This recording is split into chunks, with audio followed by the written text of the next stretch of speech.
Welcome to the Growing in Grace podcast, where you can listen in on some casual conversation about the good news of Jesus without all of the inconsistent religious double talk. If you've ever struggled with feelings of hopelessness, guilt, and despair, or wondered if you're really right with God, it's time to discover the true freedom that comes with the gospel of unlimited and overflowing grace. The Growing in Grace podcast. Mike Kapler, my name. Joel Brueseke over there. Thanks for joining us once again on your favorite podcast app, or perhaps our flagship station of growingingrace.org. Many people listening in a lot of different countries. You pulled up some stats recently, Joel, and it seems like, and I know that was just for a short period of time, but it's just so cool to have people out there dropping in on us from around the world. I used to think radio, when we did that, was pretty cool because it was one of those things where, here we are in front of this little microphone, and we could get one-on-one with somebody in their car, for example, and just, communicate with them one-on-one. I used to hear Rush Limbaugh talk about that. Whether you're a Rush fan or not isn't the point here, but he used to talk about how there was just something personal compared to like television and some other media means.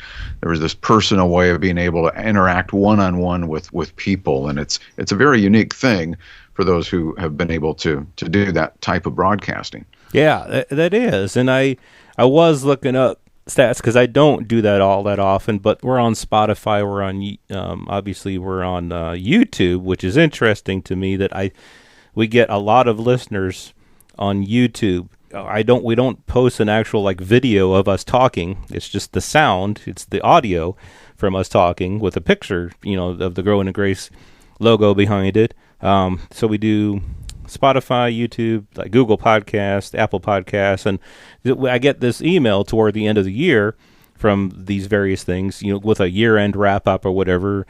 And other than that, I don't really pay much attention to the stats anymore. But needless to say, between all of them combined, hundreds of thousands of downloads and listens in streams during the past year. But that stuff I didn't really pay a whole lot of attention to. But it's interesting, the countries. The United States is the top country where our listeners listen from. Australia is number 2, and Nigeria is number 3, at least on this one. I think that was Spotify, if I remember right. Yeah, it was Spotify. Yeah, but then it lists all these other countries that people are listening to. But what's interesting to me is that when we do this podcast, when you and I are sitting here recording, I don't think of the tens or hundreds of thousands of streams or people that might be listening. I just think we're sharing some stuff with you, the one listener, the person who is listening right now. And you could be male, you could be female, you could be from any of these countries. And it's just so awesome to be able to share good news with one person, the one person who's listening right now, you. And that's how I think of it. And I kind of learned that when we were in radio. Just real briefly, somebody had come in, and I think I've talked about this before, but we kind of created a profile of the listener, the one person who's listening right now at that moment. And it changed my mindset. It helped me in my mindset as a person communicating a message. I don't have to feel like I'm talking to hundreds of thousands of people. I'm just talking to one person. Well, I'm talking to you, Cap, and then we've got whoever's listening, whoever that one listener is right now that's listening. It's just a really interesting thing to me to think of things that way. One of the best pieces of advice I got back in the 1980s when I was learning how to do the radio thing was from a guy who, I think he was on his way out, but he had some nice things to say about my heart, and he just said, here, let me give you some advice. And one of the things he said was, picture yourself talking to one person, not an audience. And I never really liked the concept of narrowing it down to a 32-year-old woman or something like that, which these days they kind of decided that wasn't the best idea, even though there was a time where that was popular within the radio broadcasting realm. But I would keep it more generic. I didn't want to lock myself into just one type of person. But that's how I would communicate usually on the radio. I would talk to one person at a time instead of, how is everybody today? It's more like, how are you today? And I think that can be used in a lot of different things in life. When you're, one of the great things about being a friend to somebody who is in need is to be a good listener and focus on them. And so there's a lot of lessons to be learned from that little piece of advice that I had. Yeah, that is some good advice. And I don't know, did I share? I know I shared something on Facebook, but the people who listen on Spotify, on Spotify you can listen to podcasts and you can also listen to music. Do you remember, did I do this on the podcast where I shared what our listeners are listening to musically? I don't think you shared it on the podcast. Okay, I posted this on Facebook. And so we're getting way off here, but this was interesting to me. So on Spotify, it tells you the top 5 artists that our podcast listeners are listening to. So we've got some ones that I understand, like Chris Tomlin, very popular Christian praise and worship artist, I suppose. Casting Crowns, that's a band that goes back to our radio days. I believe it was them. Did they send a Frisbee? They sent something where they don't even know who we are, but they signed. I remember they signed my name. Hey, Joel, something. Anyways, that's neither here nor there. For King and Country, Mercy Me. Now, Mercy Me, of course, they're probably the most. I mean, they're a very grace-based artist. A lot of grace-based music from them. So we got Chris Tomlin, Casting Crowns, For King and Country, Mercy Me, and the other artist that our Growing in Grace listeners listen to is Taylor Swift. I just thought that is something else. Now, Taylor Swift, she's obviously very, very popular in the world today. I mean, you gotta have a balance, right? That's right. And you definitely have to have a balance when it comes to paying for concert tickets for like a Taylor Swift versus Mercy Me. Yeah, that's tougher than tithing, getting one of those. Yeah. But, anyway, so there wasn't anybody that was listening to like 16th century bar songs where we got all of our hymns from. Nothing that I know of. Although during Christmas time, there were English bar songs. Yeah, so this was English bar songs. So this was at the end of November that this came up, and then around Christmas time, Bing Crosby. And it was another artist that a lot of our listeners were listening to. Now, some of these artists changed around Christmas time, of course. Now, do you think that's because they've got a Christmas playlist going? That's exactly. Exactly. Has nothing to do with anything else. That's why it was at Christmas time, and I suppose during the rest of the year, it's going to be back to Taylor Swift. They're going to go from Bing to Taylor, back to Taylor. So, what are we talking about here anyway? Well, you started at the end of last week talking about the good old story. I'm in John 8, I think, where there was a woman who was caught in the act of adultery. And the Pharisees and scribes brought this woman to Jesus. And, of course, they're trying to trick him. And they said, hey, this woman was caught in adultery in the very act. And the law of Moses commands us to stone such a woman or such women. So what do you say?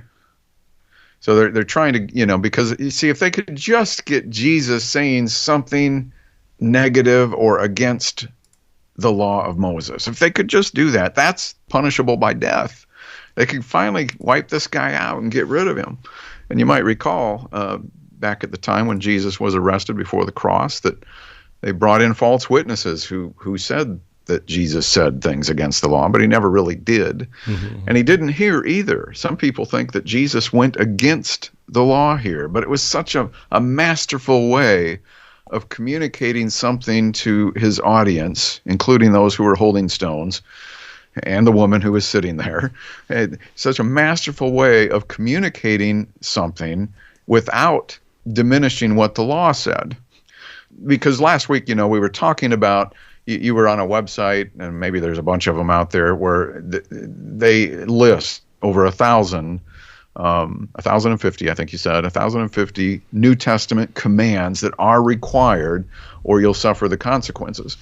And that's the way commandments work in the religious business, right? I mean, that's just the way things function.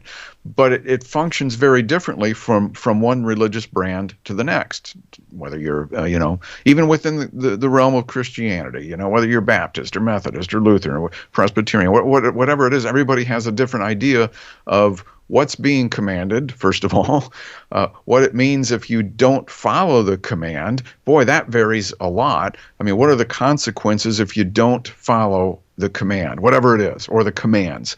And so this has led us to this story here, where this woman was caught in the act of adultery. The law said she should be stoned, and I'll let you step in here, Joel. Yeah, I mean, they had been trying to get Jesus to say things. They didn't. A lot of these people, they did not understand who Jesus was, or where he came from, or what his purpose was. They just didn't understand him. They thought that he was blasphemous for saying that he and his Father, God, were one, that the testimony he received was from the Father, and that's what he was sharing. And if you read in John 7, leading up to this, you'll see a lot of that being talked about, them going back and forth with Jesus on that stuff. So then one morning, he came into the temple, and he sat around and taught them. So the scribes and Pharisees, these people who were trying to find stuff against Jesus, they were trying to find things that they could accuse him of. They brought this woman who had been caught in the act of adultery. They said, now Moses, in the law, commanded us that such should be stoned. But what do you say? And it says here, this they said, testing him, that they might have something of which to accuse him. At first, Jesus ignored them. He stooped down and wrote something on the ground as though he did not hear them. But they persisted. They continued asking him, and he raised himself up and said to them, he who is without sin among you, let him throw a stone at her first. Now, the interesting thing to me is that Jesus did not go against the law here. Jesus gave them the opportunity to pick up stones and throw them at her. He didn't say, well, the law, while the law says throw a stone at her, but I'm telling you, don't throw a stone at her. I want to show grace. I want to show mercy. So don't throw a stone at her, because then they could have accused him. He's going against the law. But Jesus, in his earthly ministry, he was not going against the law. He came, as we've talked about many times, Jesus came to fulfill the law. He came to fulfill it, not to abolish it himself, because if he would have abolished it, he couldn't have fulfilled it. And you can listen to past episodes that we've talked about on that. We won't necessarily get into all that here, but so he gave them the opportunity. He who is without sin among you, let him throw a stone at her first. And again, he stooped down and wrote on the ground. And then this is where the law did its thing for those who were under the law. It says, then those who heard it, being convicted by their conscience, went out one by one, starting with the oldest and even to the last. And Jesus was left alone with the woman standing in the midst. So again, Jesus did not diss the law. He didn't misapply the law. He didn't tell them, don't follow the law. He said, throw a stone at her first. It's interesting. This is how he played his hand here. It's just very wonderful. He who is without sin among you, go ahead, you throw the first stone. So Jesus raised himself up and saw no one but the woman, and he said to her, woman, where are those accusers of you? Has no one condemned you? She said, no one, Lord. And Jesus said to her, neither do I condemn you. Go and sin no more. And as I think I brought up last week that somebody had said, I wonder, I posted this on Facebook one time, and somebody said, I wonder if she really did go and sin no more.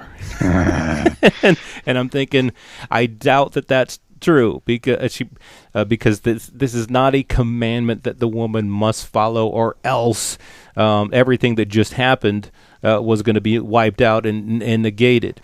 Jesus was giving her an exhortation, encouragement. See, this isn't the life for you. Go ahead and stop doing that and go and sin no more. there's nobody who's never going to sin again, never going to do another ungodly act. But this is where Jesus showed the grace. I don't condemn you. And now, go and just think about what you've done and go, don't do that anymore. There's something better for you. That's just it. I mean, this woman, she never really denied that she was guilty. She never declared her innocence. At least it's not written. She knew she received a miracle. And I think the real headline of this story, I think there are many angles, of course, like a lot of things in the Bible, in which we can look at things and extract information and gain a greater knowledge of the truth.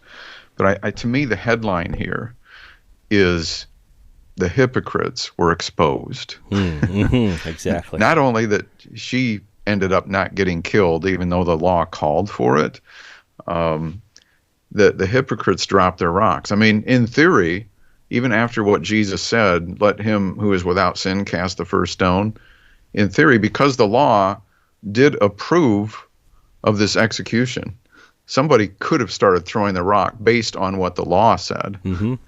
But they also would have been looked at probably in a not so positive light by their constituents, because the Jewish people, you got to keep in mind that they were very sin conscious. They knew that they were sinful people. Yes. Hence the need for the sacrifices. And by the way, sacrifices with the animals, it wasn't just once a year. I know there's different sacrifices for different things, but they occurred daily, mainly in the temple. But that's a side note.